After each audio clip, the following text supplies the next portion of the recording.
Buenas noches, amigos. Sean bienvenidos al quinto capítulo del Fantasma de Prospect Park de Albo Aguasola.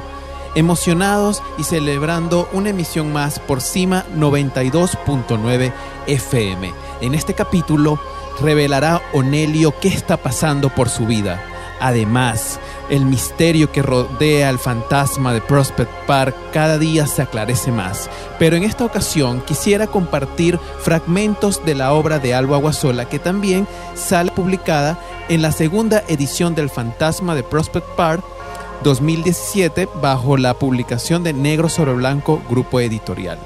Entonces vamos a leer El color de la noche, poesía. 2. Cansancio. Este cansancio mío, distinto de todo cansancio humano, es el sopor del alma, del aire, del frío cansancio tan grande, que no cabe en 1000 manos, angustia de verlo repetido, hastío de gente, de besos, de pájaros, de anhelarlo jamás vivido y sin embargo vivirlo hasta saciarlo, cansancio de celos, de primaveras, de alas, de nunca más acariciar su pelo, de buscarla y no encontrarla, de vivir con el alma apretada y de vez de soledad sentir cansancio, de vaciarlo todo con la mirada y coger con los dedos el corazón en pedazos. Esto es uno de los poemas del escritor Albo Aguasola. El escritor, además de ser narrador, también escribe poesía. Es un pensador existencial y toda su obra encara la condición humana, el drama que viven los seres humanos cuando sienten y padecen. Albo Aguasola sorprende también con sus cuentos, muy bien hechos y que delimitan lo que es la fantasía y lo real. Cercano al realismo mágico latinoamericano, pero con voz propia, este escritor venezolano que reside en la ciudad de Nueva York desde 1995 no deja de sorprendernos.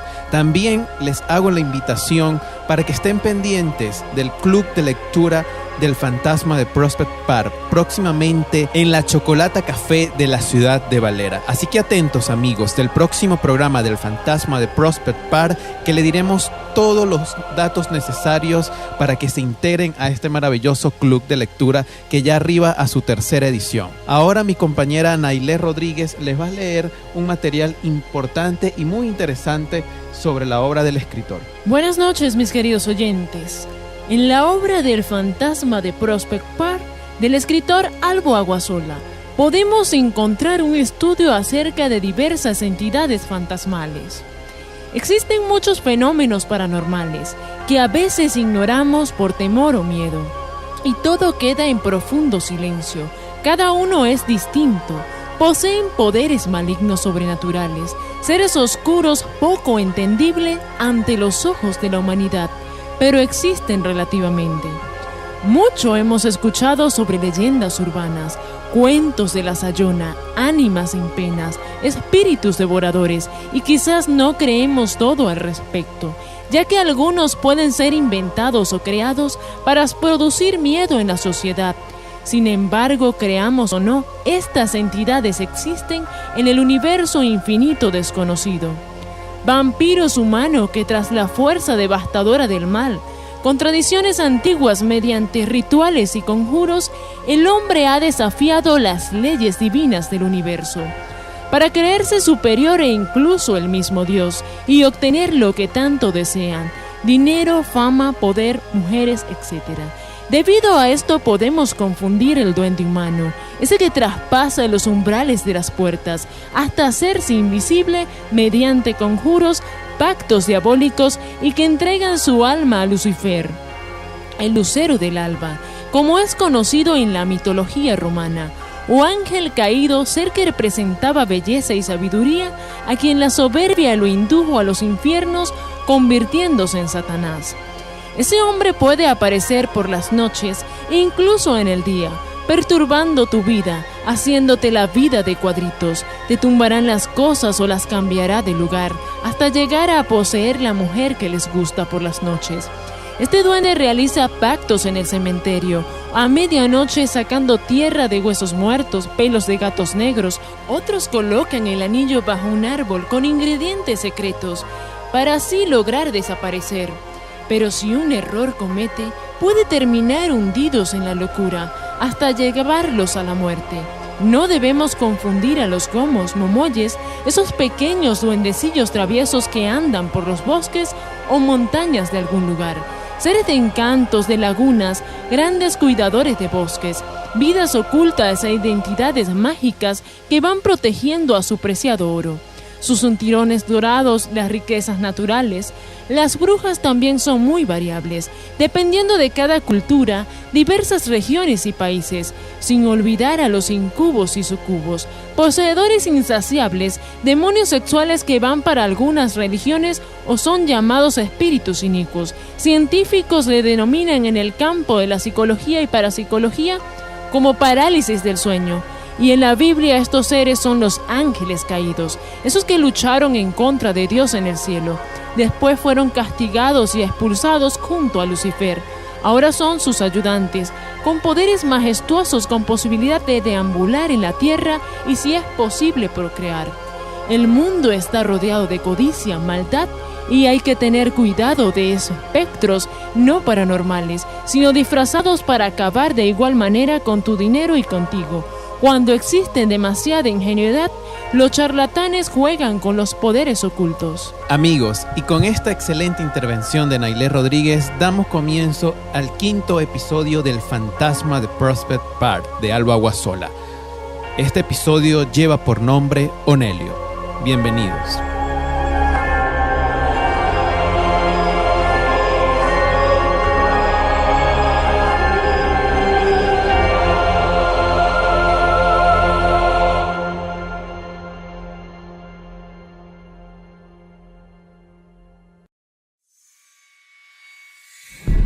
Capítulo 5. Onelio.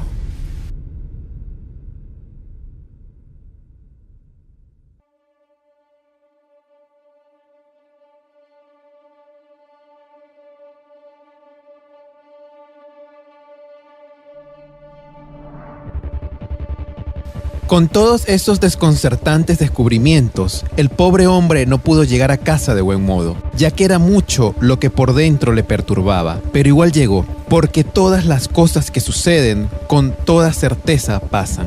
Se sentó en la mesa y lleno de confusión se puso a cavilar, dejando a un lado sus propias preocupaciones para después, tan solo por tratar de comprender ese desafiante y tenebroso enigma, buscó en la computadora artículos históricos y recientes relacionados a Prospect Park. Leyó un poco sobre su inauguración allá por el año 1867. Sobre el lago donde flotaban los cuerpos hostigados por el fantasma, sobre el cementerio de los cuáqueros, los castillos que lo poblaban, los puentes que ahora le parecían embrujados. Averiguó si había historias o mitos sobre fantasmas, sobre personas perdidas, robos, asesinatos, secuestros, drogas, etc.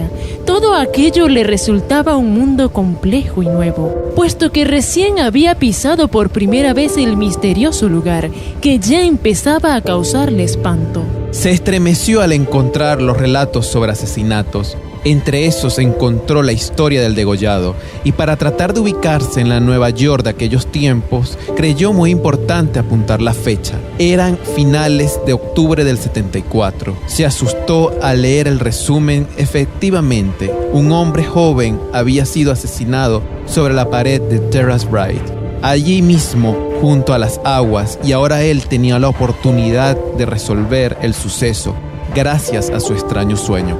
Los investigadores sospechaban de un robo, pero no tenían más pistas, pues el crimen había sido perfecto y después de tanto tiempo clausurado, jamás se supo la identidad de los actores del célebre drama, ni se encontró la cabeza del que en vida la había poseído. Con esas pocas informaciones se cerraba el expediente y se daba espacio a los sangrientos episodios de otros asesinatos más renombrados. Comprendió que con sus propias experiencias y con la ayuda oportuna del sueño, sabía mucho más que la policía y decidió tomar las riendas de aquella tenebrosa aventura hasta dejar esclarecido del todo ese misterioso crucigrama poblado de enigmas y de ensangrentados laberintos. Avanzó al siguiente paso, averiguar las últimas muertes. Sospechaba que él también figuró en los planes macabros del fantasma. al cual ya había plenamente identificado como el espíritu maligno del degollado. Sospechó de inmediato que también hubiese perecido ahogado en las frías aguas, influenciado por aquellos poderes sobrehumanos, y que fue su oportuna borrachera la que lo había salvado. Aquel fantasma asesino posiblemente buscaba venganza. Mataba creyendo acabar con el ser que en el pasado cegó su existencia.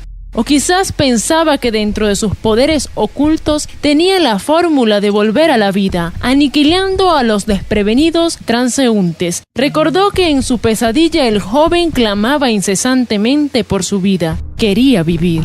Sin embargo, no comprendía por qué, siendo un espíritu del más allá y con toda la sabiduría que eso implica, se equivocaba tan torpemente y cegaba vidas inocentes. Entonces fue cuando comprendió que la sombra, al no tener cabeza, posiblemente también era insensible a los sentidos, por lo cual no poseía tampoco el don de la vista entre sus cualidades, y se ubicaba más bien guiado por la presencia corporal de los mortales y de sus propios humores y feromonas. O sea, que se encontraba en desventaja ante ellos y se veía obligado a actuar a través de su instinto desgraciado y sus cálculos inexactos, haciendo eso imposible que reconociera a su verdadero asesino. Era pues una especie de quiróptero diabólico y vengativo. El espíritu del vivo servía quizás como un vehículo que lo impulsaba a sentir su presencia y que le despertaba esas ansias truncadas de querer vivir. Al día siguiente, Onelio,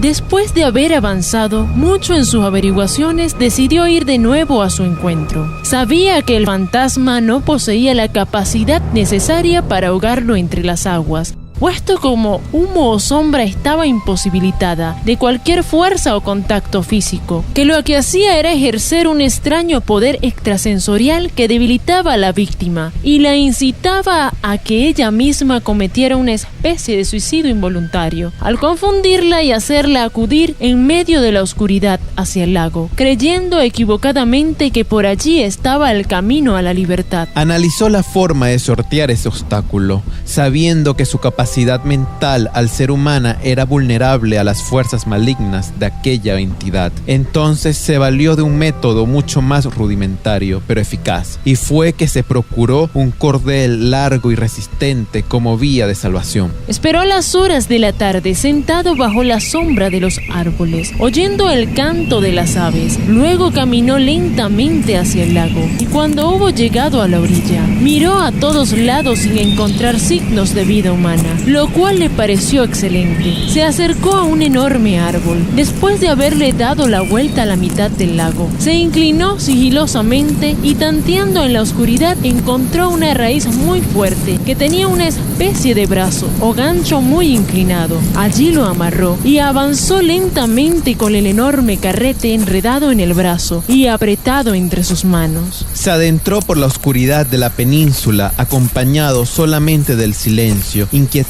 de la noche, de la misma forma en que le había visto hacer en el sueño al malogrado joven, y como sabía que había hecho después todas sus víctimas. Se llegó hasta el lugar donde la tierra se confunde con las aguas, se desvió de nuevo hacia el camino y avanzó en dirección al Terrace Rise. De pronto sintió un vacío extraño, un vaho misterioso enmudeció el ambiente, un miedo desgarrador le congeló el nervio. La noche antes tan silenciosa sonaba como metal fundiéndose. Algo lo suficientemente áspero y fuerte lo golpeó en los tobillos y le hizo gritar de angustia. Tuvo deseos de voltearse, porque se sintió observado. Notó que un viento descomunal lo envolvía y que algunos quejidos angustiosos se filtraban entre las ramas.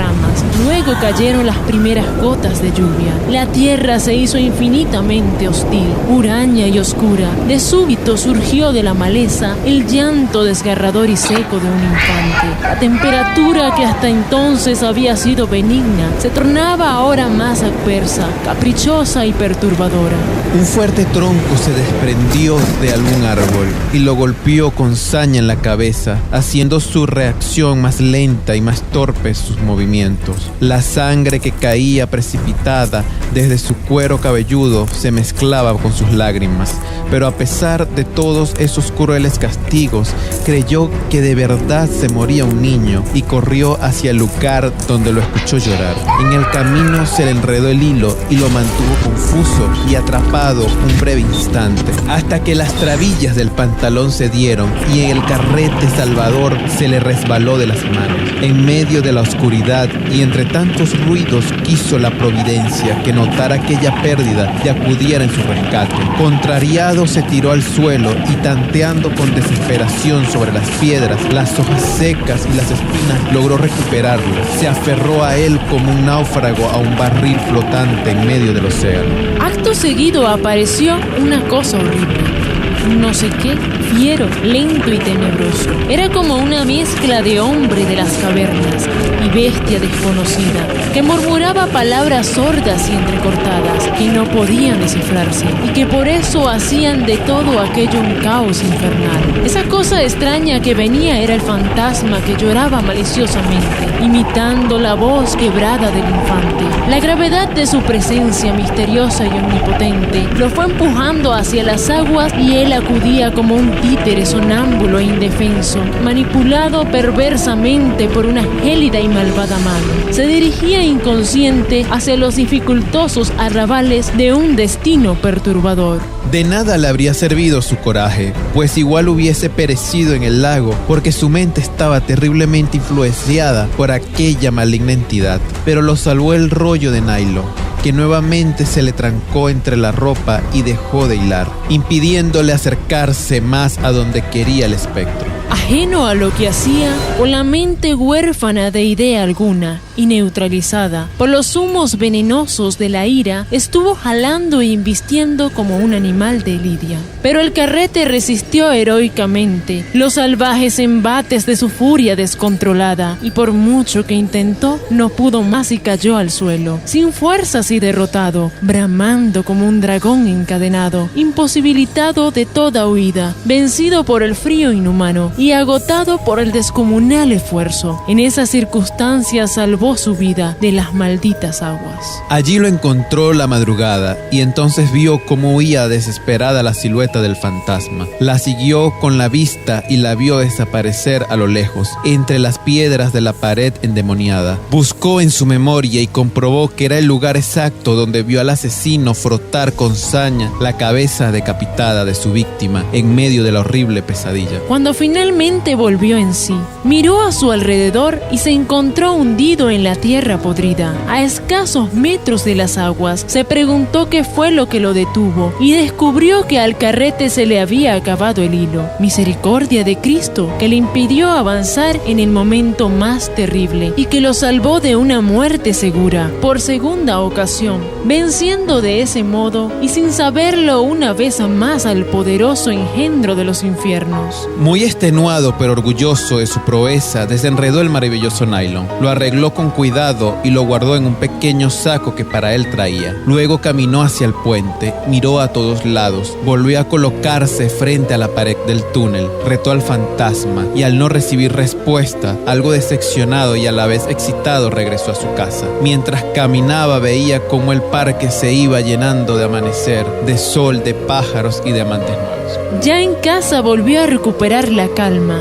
Se duchó para despojarse de la suciedad del bosque y luego se dejó caer sobre el sillón sin saber qué hacer. Después de horas de reposo y meditación en las cuales encontró ideas que parecían buenas, tomó una vela, la apretó entre sus manos mientras repasaba mentalmente lo que diría y respiró con serenidad buscando un poco de aliento. Viendo la hora que avanzaba apresurosa en el reloj de arena, la encendió, corrió las cortinas para evitar la luz que provenía de afuera. Se rodeó del más sublime de los silencios e invocando a las luces del entendimiento, dijo con voz débil y temblorosa: Oh, En el fragor de esta lucha incendiaria, escúchame, espíritu sombrío del gran focalor, poderoso duque de los infiernos, tú que provienes de lejanos mundos y que ostentas el número 41 entre los 72 grandes demonios reconocidos en la llave menor de Salomón. Oh valeroso Gremory, con tus 26 legiones de demonios que dominas a tus antojos los secretos de la magia negra. Oh Berit,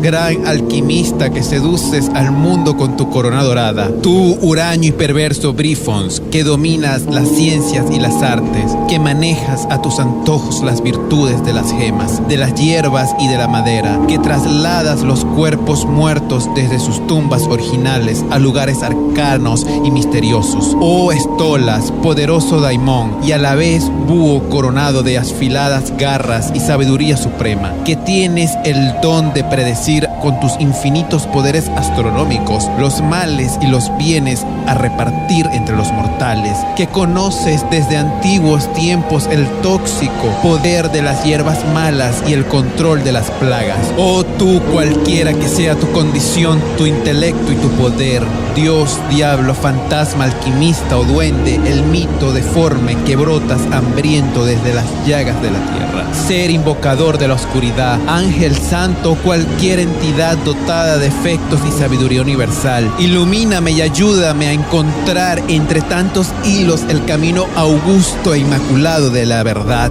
Sé que no poseo el don divino ni la fe suficiente para invocar a los seres celestiales. Sé que no tengo los conocimientos para despertar a los perversos demonios de los erebos. Que mi ignorancia me hace desmerecedor de cualquier privilegio, otorgamiento, ley mística capaz de resolver los más difíciles acertijos. Conozco todas mis limitaciones, pero necesito una verdad e imploro intervención sobrenatural en nombre de esa alma vengativa que deambula omnibulada por los caminos, cercenando vidas inocentes en las noches más oscuras y horrendas sin tener ningún tipo de misericordia ni compasión alguna. Alguien entre ustedes pretendo hallar, algún demiurgo supremo o un engendro malvado de las tinieblas, alguien que escuche mi súplica y acude en mi auxilio, señalándome el camino en cuyo perímetro se destraben los nudos que amarran mis temores y se esclarezcan las incertidumbres en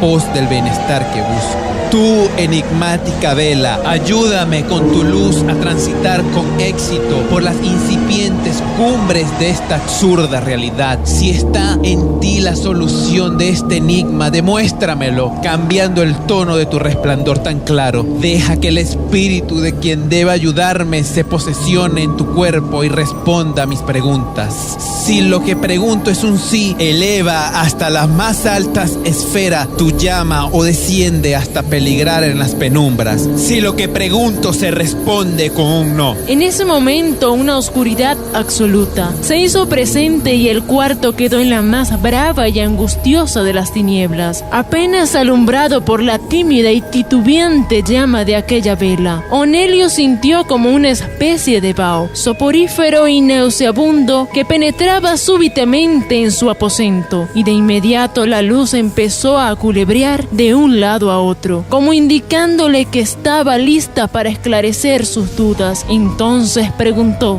Dime, oh ennegrecida esfera, ¿hay algún espíritu aquí conmigo? Y la vela milagrosamente aumentó su llama. ¿Es acaso la presencia del arquitecto supremo la que ha venido a iluminarme? Pero aquella llama antes tan próspera descendió. Entendiendo aquel varón que quien estaba no era Dios, esperó que a la que la vela volviese a su nivel y preguntó de nuevo: ¿Es entonces el príncipe de las tinieblas quien se digna responderme? Aquella flama descendió de nuevo. ¿Es algún enviado celestial? Pero nuevamente bajó la luz. Así estuvo invocando seres y la vela negando a cada paso, hasta que ya exhausto y con la fe perdida en ese arcaico y supersticioso método que ya le empezaba a parecer inútil, preguntó con timidez si era acaso el alma del fantasma la que moraba en el resplandor. Y entonces la llama, despertando de su letargo, irguió su cuello iluminándose con gran fuerza. Alumbró casi como el mismo sol Sol. Emocionado ante la presencia de su enemigo, quiso preguntarle tantas cosas, y entre ellas cuáles eran las razones que lo llevaban a matar. Pero fracasó porque la vela no podía hablar. Solo se limitaba a crecer o disminuir según fuese la respuesta, un sí o un no. Entonces le propuso un fraternal encuentro para la siguiente noche, prometiendo ayudarle en el eterno descanso de su alma y haciéndole jurar que no le haría daño cuando se encontraran. Promesa que, elevando la llama, con algarabía el fantasma juró cumplir.